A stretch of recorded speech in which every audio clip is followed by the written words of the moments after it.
When your own mom tells you you're not fun enough for her dream vacation and replaces you with her favorite nephew, what do? I canceled everything. The trip, the perks, the credit cards, and when they returned home. Let's just say Italy wasn't the only thing they lost. Brian had always been the rock of his family. At 35, living in the rainy quiet of Portland, Oregon, he wasn't just the eldest son, he was the fixer, the listener, the steady presence when life got turbulent. And no one deserved a dream more than his mother, Donna. She had spent decades sacrificing late shifts, missed vacations, secondhand everything, to raise her kids after Brian's father passed away too young. But Donna, despite the years of selflessness, never let go of one vivid dream: to walk the cobblestone streets of Florence, to toss a coin into the Trevi fountain in Rome, and to float down the canals of Venice before she turned 65. That birthday was only 3 months away. Brian knew this wasn't just about a trip. It was about honoring a lifetime of quiet strength. About giving her back the magic she once gave him, through bedtime stories, warm meals, and whispered reassurances on stormy nights. So he spent 4 months planning every detail in secret. He studied train routes, booked charming guest houses, read reviews for cafes in hidden alleys. He learned how to say, "Can I help you?" in Italian. And slowly, the savings he'd built over years, $10,000 meant for someday, became a ticket to now. As he pressed confirm booking on the final leg of the trip, his hands trembled. Not from fear, but from something deeper: joy, purpose, and the hope of seeing his mother's eyes light up in the land of her dreams. There was always someone who shined brighter in the family gatherings, and it wasn't Brian. It was Jake. Jake, 24, was all charm and chaos. He breezed into every room like he owned the air around him: leather jacket, tousled hair, stories from wild parties and weekend road trips. He was Donna's sister's son, but in many ways, she loved him as if he were her own. "He reminds me of your father at that age," she would say, her eyes softening, her voice trailing into memory. Brian had heard those words 100 times. They still landed like quiet punches. Jake was the one who made everyone laugh, who never stayed long enough to help clean the dishes, but always got the last slice of cake. And somehow, Donna always saved it for him. Brian, in contrast, was the planner. The responsible one. The one who held it all together when things fell apart. And maybe because he was so reliable, he became invisible. "He's just serious," they'd say, as if being steady was a flaw. Jake was the joy. Brian was the structure. And yet, when Donna cried alone on the anniversary of her husband's death, it was Brian who sat beside her in silence. When the roof leaked, it was Brian who climbed up in the rain. Still, the sparkle in Donna's eyes was for Jake. Sometimes, love isn't measured in what you give, but in how you remind someone of what they've lost. And Jake, whether he knew it or not, carried the ghost of a man Donna had once loved more than life itself. It came on a Tuesday. Just a simple buzz from his phone during lunch. "We gave your spot to Jake. He's more spontaneous. You'll understand." No, I'm sorry. No phone call. No explanation. Brian stared at the message like it was in a foreign language. His thumb hovered over the screen. Read it again. Twice. 10 times.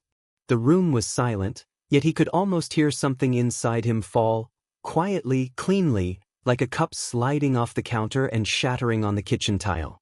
It wasn't anger. Not yet. It wasn't even sadness. It was clarity, a kind of cruel peace. 4 months of planning. Countless late nights researching train schedules, booking the perfect guest house near the Arno River, checking weather forecasts so his mom wouldn't forget her coat. $10,000 of his savings. All of it, gone in a sentence. Erased. For spontaneity. He didn't text back. What was there to say? He just sat there, in the stillness of a quiet apartment in Portland, with a sandwich going cold and something heavy settling in his chest. Not rage. Not resentment. Just the slow understanding that maybe this was what he was to her. Dependable. Replaceable. Invisible. Got it. That's all I replied. No anger. No pleading. Just 2 words that somehow held back a flood. Brian stood up slowly from his kitchen table. The untouched sandwich sat there, drying out, forgotten, just like him. He walked to his home office, every movement precise, distant. He didn't feel like a person anymore, just someone executing a task. A ghost with a mission. He opened his laptop. Expedia. Airbnb. Alitalia. Italo. Trenitalia. One by one. Cancel. Cancel. Cancel. Red text flashed, non-refundable. He didn't care. The money didn't hurt. The message did. Every room had been chosen with care, Florence with a balcony for his mom's morning coffee. A Roman street view because she said she loved people watching. A skip-the-line tour of the Vatican so she wouldn't have to stand too long. Gone. All of it. With a few cold clicks. He opened his banking app next. The credit cards linked to the trip, each named, each planned. Deactivate. Close. No more dream trip. No more connection. No more illusion. He leaned back in his chair. The room was silent now. No more bookings. No more dreams. He didn't cry. Not because he wasn't hurt, but because he had already gone numb. Outside, the Portland rain tapped gently on the window. Unfeeling. Constant. Just like their decision. The day they flew to Italy, the house was quiet. Too quiet. No goodbye. No hug. Not even a thank you. Brian stood in the driveway, watching the Uber roll away with his mother and Jake inside, laughing, carefree, as if they hadn't just cut him out of something he built from love. When the car turned the corner, Brian exhaled slowly. He didn't feel abandoned anymore. He felt free. He walked back into the house. His house. The title had been in his name for almost a decade. Paid off with his own overtime shifts, his vacations forfeited, his weekends spent fixing pipes and patching leaks for a woman who never asked him what he wanted. They had lived there for 7 years. Rent-free. Bill-free. Expectation-heavy. He moved through the rooms calmly. No anger. No chaos. Just clarity. He packed up the guest bedroom, Jake's empty beer bottles still on the nightstand. He cleaned out the kitchen. His mother's favorite teacups went into storage, wrapped with care but no sentiment. Then he called the locksmith. By sundown, the locks were changed. By nightfall, the Wi-Fi was cut, the utilities transferred or canceled, and every auto payment he'd been covering quietly, gas, phone, Netflix, even Jake's car insurance, was stopped. No more silent support. No more invisible love. The fridge was empty. The house was clean. There was no trace of them. And Brian didn't feel victorious. He felt real. Like someone who had finally chosen himself. He sat on the porch as night crept in. A soft wind brushed his face. For the first time in years, there was no weight on his chest. Just stillness. And space. That morning in Portland, the skies were as gray as ever.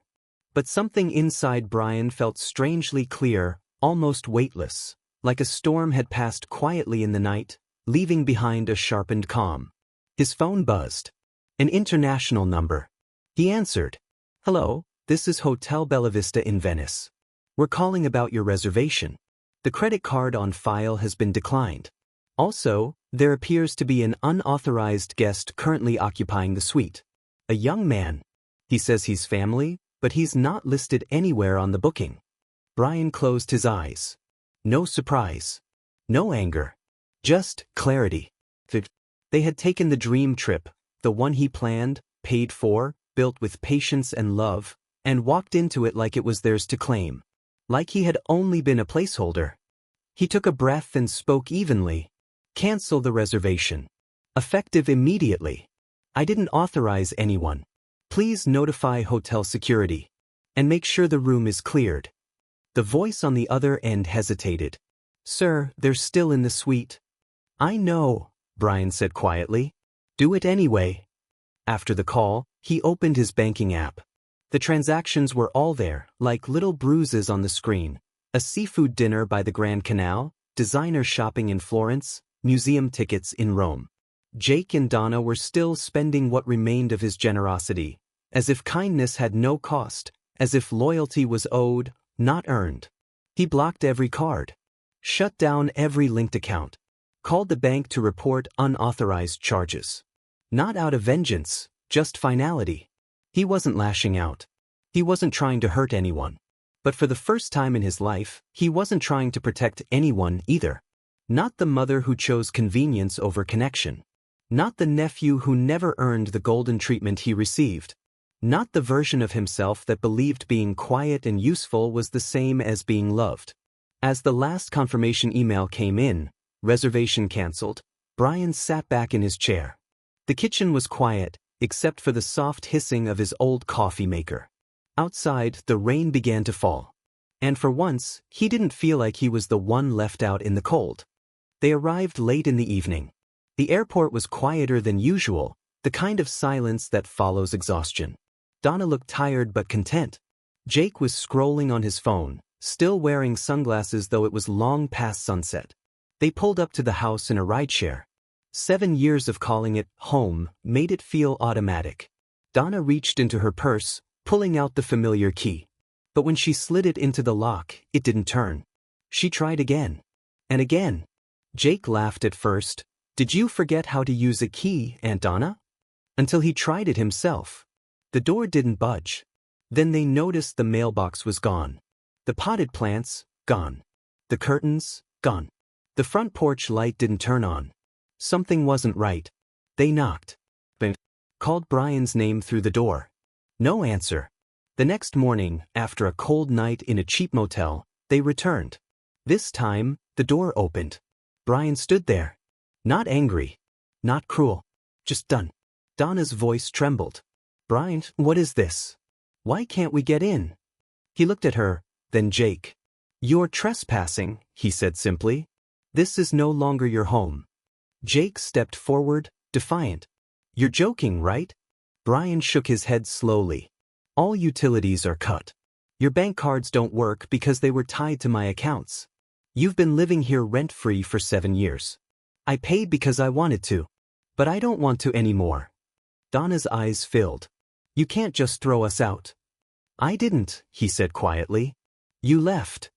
The silence that followed was heavier than any door slamming. He didn't raise his voice. He didn't need to. For the first time, his boundaries were louder than their expectations. The morning air was sharp, cooler than usual for late spring. Donna stood on the porch, arms folded tightly across her chest, eyes red from lack of sleep and silent weeping. Jake paced back and forth behind her like a caged animal, his sneakers scuffing the concrete. Brian stood inside the doorway, one hand resting on the edge of the doorframe. He didn't speak. He didn't need to. Donna finally broke the silence, her voice fragile. "Brian, please. This is your home. It's always been your home too. Don't do this." Brian looked at her without warmth, but not with cruelty either. Just a kind of distant resolve. He stepped forward and handed her a folder, a new lease agreement. Jake snatched it before she could open it. His eyes scanned the page and flared. "Triple the rent? Are you insane? We're family." Brian's voice was calm, almost eerily so. "If you want to stay," he said, "you'll sign this. First payment due in 7 days. Miss a deadline, and I'll file for eviction. No more free rides." Donna's hands trembled as she took the folder. "We don't have that kind of money, not right now." "I know," Brian said quietly. "You're punishing us." He nodded slowly. "I'm correcting a pattern." Jake shouted, "You're cold, man. After all we've done for you." Brian turned his eyes on Jake for the first time, steady and unblinking. "You replaced me for being too boring. I replaced you for being too entitled." The words didn't need volume, their truth was heavy enough. He closed the door, gently. Not in anger, not in spite. Just closure. Reality didn't hit like a storm. It came slowly, like a steady leak under the floorboards, until the entire foundation gave way. The first week back was chaos. Jake's credit cards stopped working. He stood at a gas station at midnight, swiping his card 3 times before the clerk said, "It's declined, man. You got another." He didn't. Donna, once the matriarch of warmth and casseroles, now found herself calling old friends she hadn't spoken to in years. Most were polite, but hesitant. The pity in their voices stung more than any outright rejection. "Sorry, Donna. I just can't right now." At home, what was left of it, the air was thick with resentment. Jake and Donna argued about everything. Money, chores, even whose fault it all was. "You should have told Brian he was coming with us," Jake would shout. "You could have said no to taking his spot." Donna would fire back. The cracks deepened each night. Dinners grew cold on the table. Lights stayed off longer. Words turned sharper. And then Madison left. Jake came home one night to find her suitcase by the door and a note that simply read, "I miss the fun version of you. The one who had something to believe in." She never returned his calls. The house didn't feel like a home anymore. It was just a shell, a place where echoes of laughter had been replaced with silence and secondhand regret. For the first time, Donna saw it clearly. They hadn't just lost Brian. They had lost the version of themselves that Brian used to carry on his back. The messages started as gentle taps, soft vibrations in Brian's pocket that he almost ignored. "Brian, we made mistakes. But you can't abandon family. I raised you better than this. He's just young. He didn't know better. This isn't you, Brian." But it was him. Or rather, it was the version of him that had always been there, buried under years of obligation, silence, and swallowing pain to keep the peace. He read every word Donna sent. But he never typed a single reply. Each message was a thread trying to pull him back into the web, the old rhythm where his needs came last, where his loyalty was weaponized. But something had changed. The house was quiet now. No more sudden calls asking for help. No more overdraft notices from his linked accounts. No more apologizing for setting boundaries. For the first time in years, Brian could hear his own thoughts, and they didn't echo with guilt. He took walks in the early morning fog, alone, but not lonely. He started painting again, something he hadn't done since college. He cooked for one, and it was enough. The silence wasn't punishment anymore.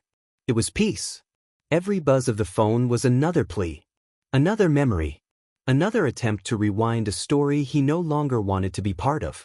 And with each unanswered message, Brian began to understand something profound.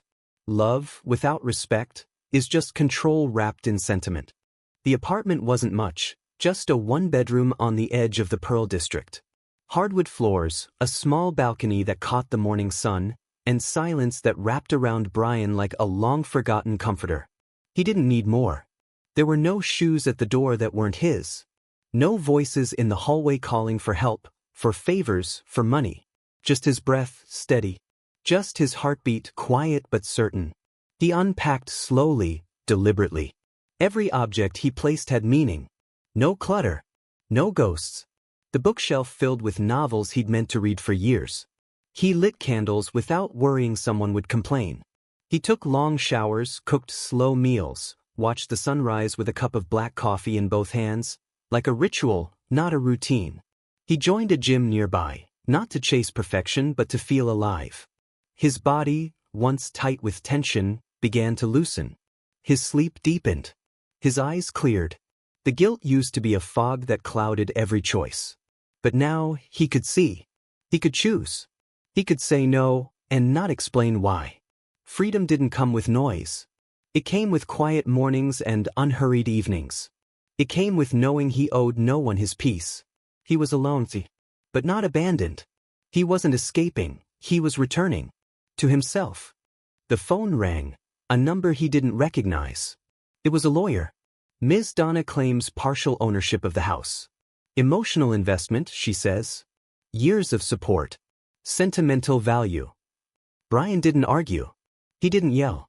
He just laughed, not out of amusement, but out of closure. Ownership wasn't about whose name was on the deed. It was about who paid the mortgage when everyone else looked away. Who fixed the plumbing. Who chose to stay when no one else did. He pulled out old photos, stored deep in folders named after holidays. Thanksgiving 2015, Christmas 2019, Donna's 60th. Every plane ticket, every dinner, every gift. It was always him. Quiet generosity, never acknowledged. Just expected. He remembered the way she used to say, "What's yours is ours." But when he needed rest or a moment of understanding, it was never, "What's mine is yours." He wasn't bitter. Just done. He asked the lawyer to proceed, firmly, cleanly, respectfully. Then he closed the laptop, looked out the window at the trees swaying gently in the breeze. No more proving himself. No more buying love with sacrifice. The past was real, but it no longer owned him. Being family doesn't mean being entitled to someone else's peace. Sometimes, the kindest thing you can do is walk away. If you've ever felt like you were only loved for what you could give, not for who you are, you're not alone. There are so many people quietly carrying the same weight, the same heartbreak, thinking no one else could understand. Hit subscribe to hear more true, unfiltered stories like this one. Stories that hurt, but heal. And if you have a story of your own, don't keep it to yourself. We're listening.